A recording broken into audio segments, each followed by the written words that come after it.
Good morning. Welcome back to another episode of Breakfast Analysis. It is June 25th. It is a Tuesday, which means that we had no Pro League broadcasts today.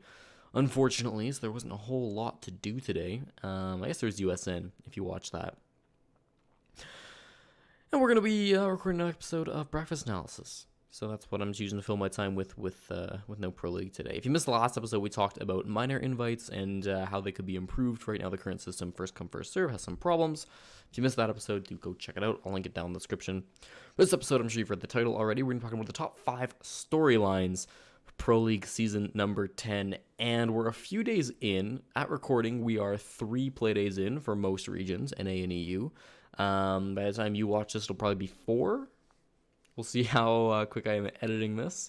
It's not a lot of editing required. I'm just tired after I do everything all day. I'm also trying to pace these a little bit more. I don't want to pump them all out at once. Run out of ideas.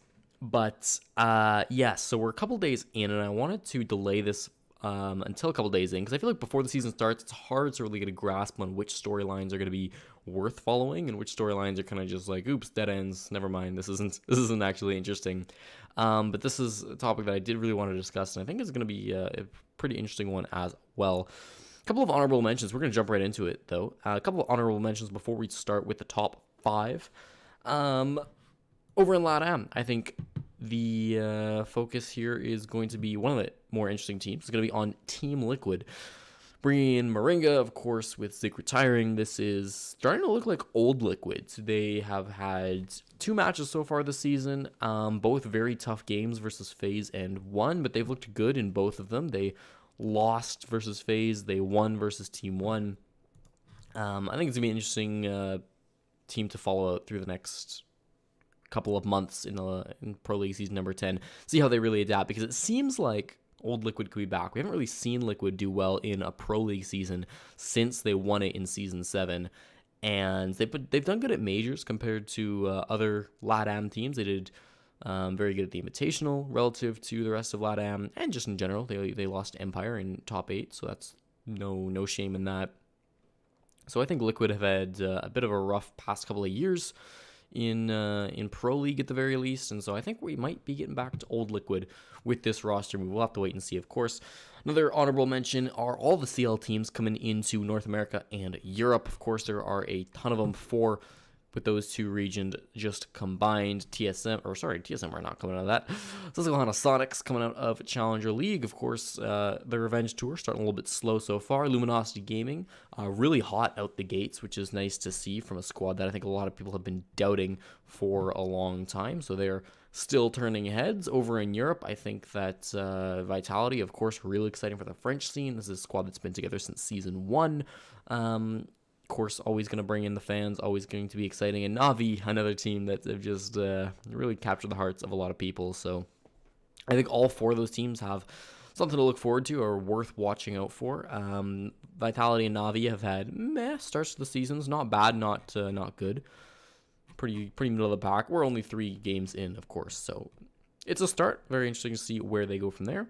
One last honorable mention, Dark Zero picking up Hyper. How is he going to integrate into that roster? Is going to have the crazy results that he was able to have on Rise Nation. Of course, the highest rated player last season, calculating by average rating across all games. His average rating last season was a 1.29, which if you think about as an average, that's really high. Of course, you can have individual games that are higher, but to consistently hit something that high, that's pretty crazy. In his 3 games in the start of North American Pro League, he has yet to reach that high. He's gotten 1.12, 1.00, and then 1.24 ratings up against Sonic's 92 Dream Team and Rogue respectively. So he's not quite there, but I think Dark Zero is still looking really, really good with him on the roster. And I think that probably it's just that Dark Zero has fewer people. They rely on him less, I should say, because the rest of the team is more complete and is a better roster. So he probably doesn't need to carry as hard. I think he's still doing quite well. Maybe not as monstrous as he was last season, though. That's out of the way, though. Let's get right into the top 5. These ones I really want to talk about. We'll continue talking about North America for a while. Number 5, Bolos in Pro League. Yeah, we're talking about TSM. That's why I mentioned him earlier. Bolos in Pro League. But that's not it. I mean, that is it. That's part of it. I think that TSM have a lot of things going on this season, so I think they're, in my mind, the most interesting squad to look at for North American Pro League season number 10. Of course, Bolo's a huge wild card, right? Just turned 18, has a crazy huge high fan base.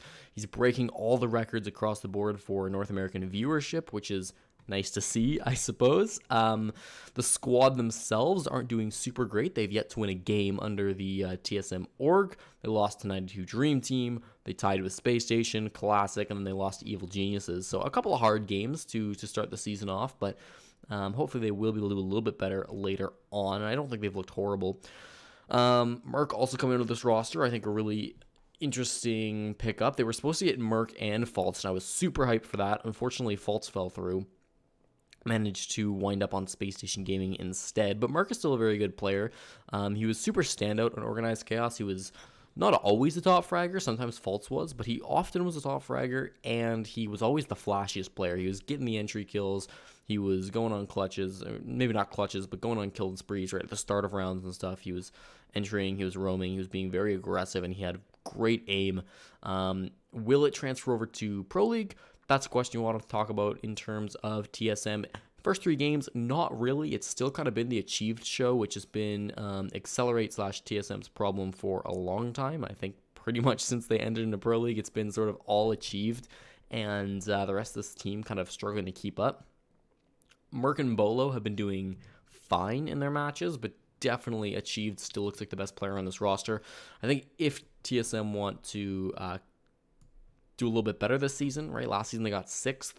If they want to avoid relegations, if they want to maybe break into that top 4 North America spot, I think we're going to need to see some more slack being pulled by the other members of that squad. Bio and Crusher, the old members of TSM, have been playing, again, sort of fine. I mean, they've been more on supportive roles, so you don't expect them to be out there fragging, but again, it's just not super phenomenal play we're seeing for them. And at this level, you kind of need to see some phenomenal play every now once and again. So that's TSM. Also, the org, of course. What a huge org. What an awesome organization to get inside of Siege. They have been pretty good on social media and stuff in terms of promoting the game. So, a combination with that and then Bolo as well. They're bringing huge viewership numbers, which I'm sure they're in love with. Hopefully, they got into the pilot program and they can stick around for a long time.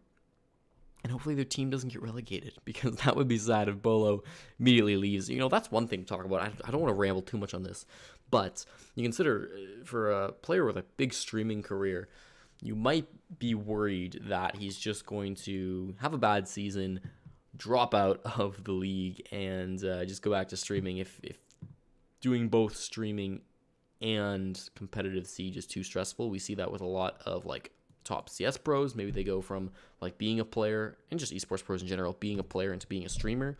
That's a lot easier of a jump if you were already a streamer beforehand, and if you're trying to juggle both.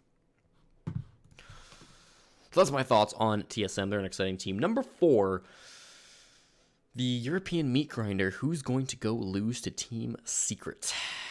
Europe, as always, is crazy competitive, and every time that we see a European Pro League season, it seems like a total game of chance who's going to end up at the bottom, because, again, every team looks super, super strong, and this season, while technically auto-relegation is gone, if you get last, you're probably playing against Team Secret, who have looked phenomenal over the past, one event, sure, but that event was not a small event. Of course, talking about the Las Vegas Minor. They won it all. They looked extremely strong. They looked like they could beat any team in the world when they played on that LAN. And the best of the best weren't at that LAN, yeah, but I think if a team gets 8th or 7th inside of European Pro League, probably that's something that Team Secret's going to be able to handle. So relegations, despite no auto relegations, still looking extremely scary in Europe. Teams that are catching my eye that might find that spot right now, of course, the obvious one, Mouse Sports, 0-3 at the moment, haven't looked super impressive. They got 1 round versus G2, 3 rounds versus Lestream, and then 4 rounds versus Penta. Don't see that as a super strong scoreline for them. They, of course, also haven't been making roster changes. Last season, they weren't very good. They just avoided relegations and getting 6th. I don't know. This might be the end of Mouse. They're going to need to make some serious changes and seriously work on their play if they want to avoid relegations, in my mind. Another team to look out for at the bottom is a team that I don't like putting down here, but I think Penta is certainly a an option who might get thrown down there to face off against Team Secret and whoever the other Challenger League team might be. They haven't really impressed me. Of course, the Las Vegas Minor, they did pretty poorly last season. They were meh. This season, they're doing fine. I mean, they lost to Na'Vi, which isn't great. Then they lost to Empire. They got 5 rounds off Empire, which is impressive. Give them that. Still lost it, though, and then they beat Mouse. So, I mean, they at least have a better record than Mouse. They're 1-0-2 instead of 0-0-3. But a couple of teams I'm looking up for. Of course, there's also the new teams, Na'Vi and Vitality, who I think you could reasonably see down in the bottom 2 by the end of the season. But that's the thing. That's why it's number 4. I think it's something that you should be looking out for because, yeah, that's going to be one that, just like last season, is a crazy race towards the end of the season who ends up at the bottom. Number 3, Brazil's Young Gunners. Now, Brazil's a region which I think recently, over the past year or so, since Team Liquid won Season 7, right, after that point, Brazil has just looked kind of bad. Every time they've shown up, internationally that is, they really haven't performed super well. They haven't really looked like contenders. I mean, FaZe Clan have had their moments. They did get slapped by G2 in the Season 8 finals. Season 9 finals, Brazil got beat pretty bad. They got 1 win over Choking with Stream from FaZe. Great. Immortals looked really bad. FaZe versus EG didn't look fantastic. Invitational, all of Brazil just bombed. Liquid was the only bright spot, and even then, they lost in the first round of top 8. I don't know, you go back to even like the Paris Major if you want to go all the way back there, and Brazil had 1 team. It was NIP in the top 8, again lost first round. So Brazil's just been struggling, I feel, recently since their Season 7 victory. And maybe one thing that can bring them out of that is all the young talent coming into Brazil. If you look at the top teams that are picking up a couple of players, they started to trickle in last season, right? If you think about Muzi, who got picked up from NIP, a relatively unknown player. I think he's done quite well, 18 years old. Very, very impactful for NIP, I would say. They were looking a lot better last season, didn't quite make it into the... they missed by I think a sizable amount. Last season, I think they missed LAN.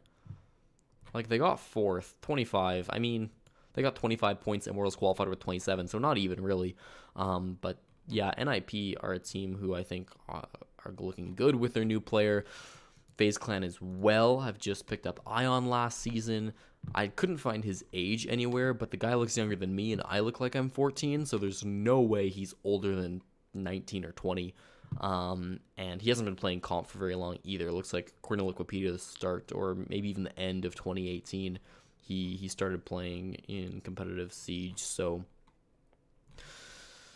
in terms of those two players, I think that we've seen them before. They're maybe not so much of an unknown quantity. If it was just those two, probably wouldn't make my top 5. But of course, I mean, Team 1, I believe the youngest team inside of Pro League right now across all regions. These guys are pretty nuts. They've won almost everything they've competed in, or at least they've turned heads, been very surprising in everything they've competed in. The new team won, obviously, not talking about the old roster, but this group of guys who got signed, they blasted through LATAM Challenger League. They looked in the relegations, apparently. I didn't see that match in particular, but I've heard bad things about it. But other than that, they still won that relegation match, of course. They did quite well to qualify for Las Vegas, including beating FaZe Clan and Black Dragons. In Las Vegas, they went down 2-0 in a Swiss stage where you lose 3 games and you're out. They ran the gauntlet. They won it 3-2. They got three more games to make it into top 8. They did phenomenally in terms of their old Swiss stage, towards the end of it at least. Ended up facing off against Team Secret in the first round, and we all know how that ended up. But I think they still played really well. I think that was a squad that, had they not played Team Secret round 1, they probably could have gone pretty far in that tournament. So for a team that I think a lot of people are counting out, especially after the last relegations matchup, this is a really young squad who I think are going to make a real splash in Brazil. Already their results have been very impressive. A 7-0 over INTZ. They were the very first matchup for LATAM, and they sure opened it up with a bang. Followed that up with a close 5-7 loss to Liquid. Again, arguably one of the best, well, not arguably, definitely one of the best teams in Latin America.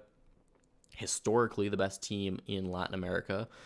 And really giving it to them. That's a tough, it's a tough match that they played versus Liquid.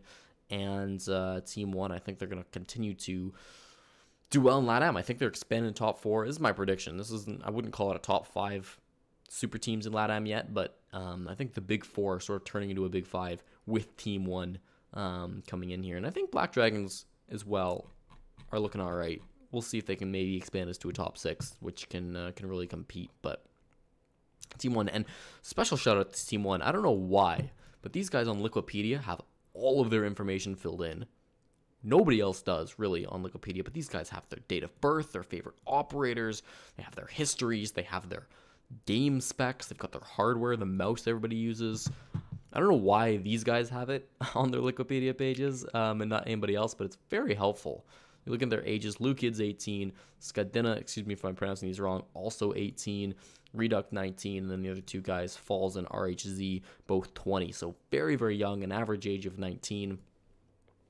And it's their fraggers, it's their star players, right? Lukid and Skadina, who are the youngest, 18 and 18 respectively, and not respectively. So again, young gunners coming up inside of Brazil. I think they're going to change the game. It's one of the most exciting things inside of Pro League in my mind, but there's two things that might be just a little bit more exciting. We're going to go back over to Europe, talk about G2 and a bit of a fall from grace.